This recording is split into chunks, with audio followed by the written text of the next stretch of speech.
Every consultant says the same thing. Wait until you're 70. You'll earn more. But that just changed. The SSA released a number that completely dismantles that advice and could cause millions of Americans to lose money if they follow the standard rule of waiting. And if you're thinking about applying for Social Security in the next few years, I need you to do one thing now. Write in the comments at what age you're planning to apply, because what I'm going to show you today could completely change your decision. Today I'm going to show you what that number is, what it means for those over 60, and why waiting until 70 might not be the best thing for you, even if everyone says it is. This number doesn't come from bloggers, consultants, or television pundits. It comes directly from the Social Security Administration, from the official 2025 figures. And the number is this: average life expectancy after retirement has fallen. Yes, it has fallen. And this completely changes all the traditional calculations that justify waiting until 70. Let me explain why this is so important and why nobody is talking about it the way they should. For decades, all the financial advice on Social Security has been built on a simple premise: the longer you wait, the more you earn, and since you're going to live into your 80s, it pays to wait. But that premise has just been challenged by the government's own data. Let's start with the first point. For waiting until 70 to be financially worthwhile, you need to live beyond 83 to 85 years. This is the so-called break-even point, the moment when all the money you've given up by waiting is finally compensated by the greater benefit you're receiving now. But here's the problem: most Americans don't reach that point. And I'm not talking about theory, I'm talking about real data. The average life expectancy for American men today is around 73 to 76 years. For women, it's around 79 to 81 years. That's significantly less than the 83 to 85 you need for the wait to be worthwhile. That it gets worse? These are average numbers. If you've worked your whole life in physical labor, if you have diabetes, if you have heart problems, if you have a family history of short life expectancy, if you've smoked for years, if you have uncontrolled high blood pressure, your real life expectancy may be even lower. And here's the brutal truth that nobody wants to say out loud: if you die at 78, having waited until 70 means you received far less total income than if you had started at 62. Let me show you with concrete numbers. Imagine that your full benefit at age 67 would be $2,000 a month. If you apply at age 62, you receive 70% of that, or $1,400 a month. If you wait until 70, you receive 124%, or $2,480 a month. At first glance, it seems obvious: wait until 70.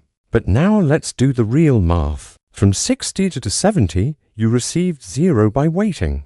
Meanwhile, someone who started at 62 has already received $134,400. That's right, $134,400. Now, starting at 70, you begin to receive $1,080 more per month. How long does it take to recover those $134,400?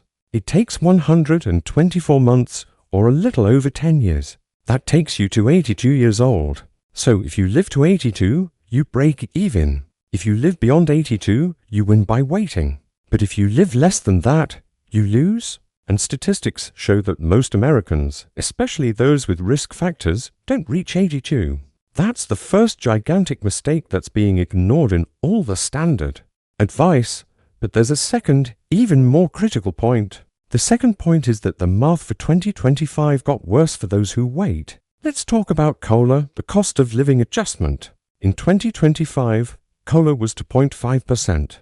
That seems reasonable, but when you compare it to previous years where we had 8.7% in 2023 and 3.2% in 2024, you realize that purchasing power is being eroded faster than benefits are growing. And there's more: the cost of healthcare, medications, and medical assistance is rising much faster than 2.5% per year. So here's what happens in real life. You decide to wait until you're 70 to maximize your benefit. But during those waiting years, from 60 to 70, you need to live. You need to eat, pay rent or mortgage, pay health insurance, buy medicine, maintain your car, pay bills. Where does that money come from? From your savings. And here's the fatal problem.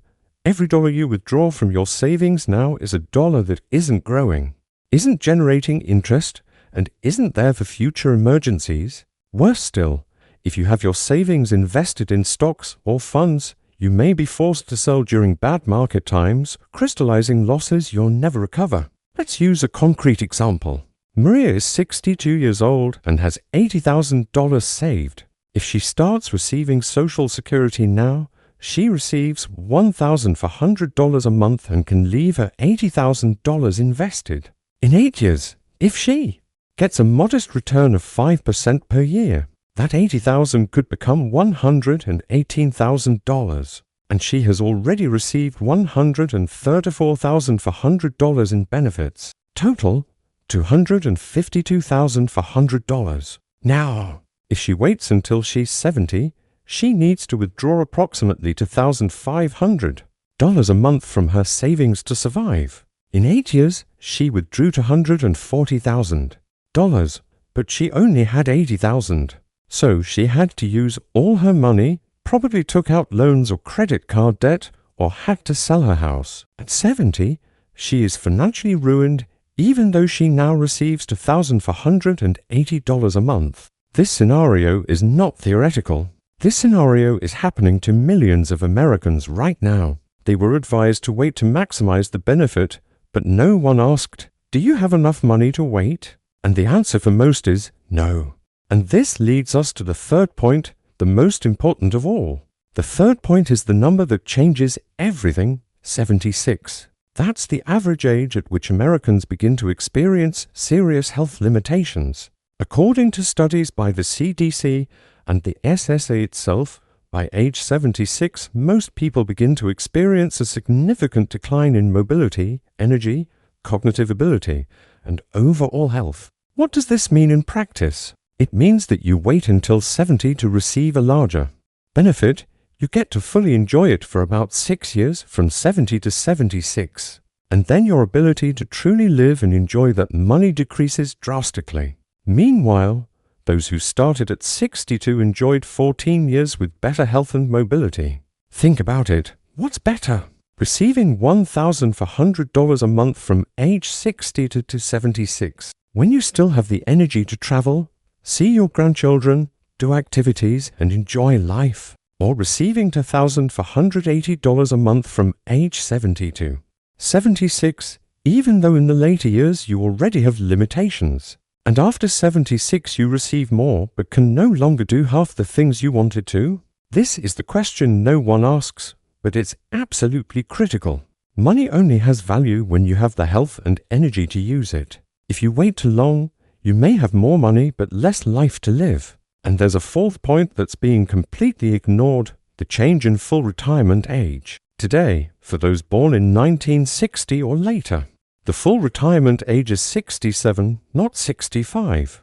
And for those born between 1955 and 1959, it's somewhere between 66 and 67. This means that if you apply at 62, the reduction in your benefit is 30%, not 20% as it used to be. That's significant. But, and this is a huge but, this doesn't change the fundamental calculation. You still receive 8 years of benefits that those who waited don't receive.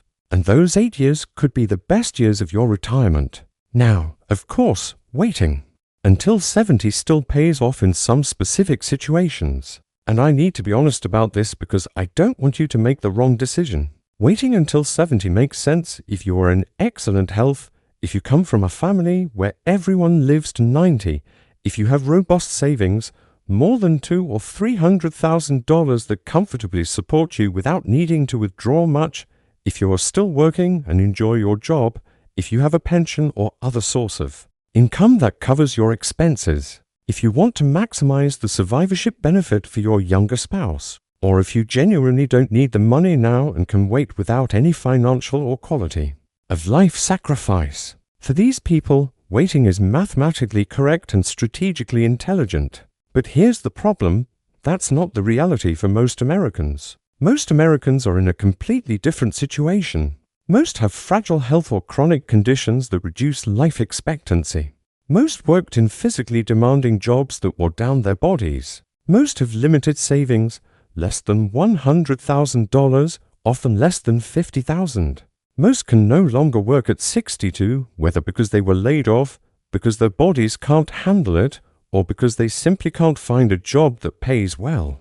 Most have real financial pressure, bills to pay, perhaps still helping children or grandchildren, perhaps caring for elderly parents. Most have a family history of shorter lifespans, not longer ones. For these people, who are the majority, waiting until 70 not only doesn't pay off mathematically, but can be financially devastating and emotionally destructive. Starting at 60 can mean preserving your savings, having immediate financial stability, being able to enjoy the best years of retirement with dignity, not having to worry about money every day, and ensuring that you actually receive the money you contributed your whole life instead of risking dying before you've enjoyed it. And here's something almost no one mentions: starting early gives you control.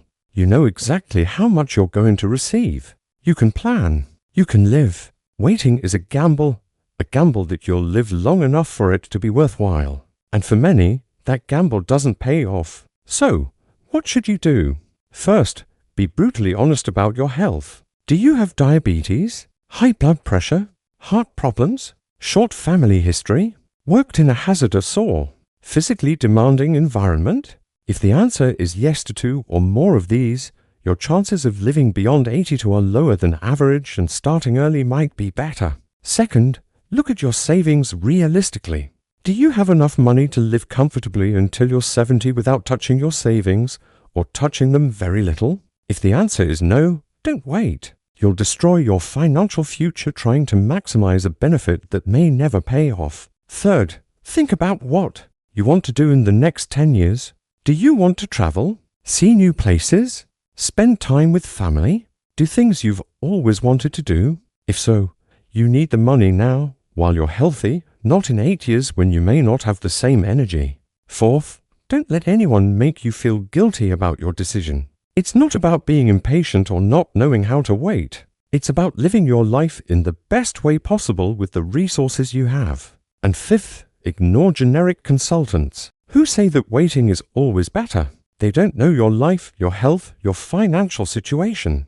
This decision is deeply personal and should be based on your reality, not on generic formulas. The truth is this: waiting until 70 might be excellent, but only if your real life fits perfectly into that calculation. Most people were never included in those calculations. The calculations were made thinking about people with perfect health, abundant savings, and guaranteed longevity. But most Americans don't live that reality. Most live with uncertainty, fragile health, limited savings, and a real need for money now, not in 8 years. And for these people, starting early isn't about giving up money. It's about ensuring you truly receive what you deserve, that you live with dignity, and that you enjoy the best years you still have ahead of you. Now I want to know from you, what is your biggest doubt about when to apply for Social Security? What worries you most about this decision? Is it health? Is it money? Is it fear of making the wrong choice? Leave everything in the comments because I read each one and I'll make videos answering the most important questions. And if this video made you think differently about this decision, if it gave you a perspective you didn't have before, leave a like so that more people can see this information. See you in the next video.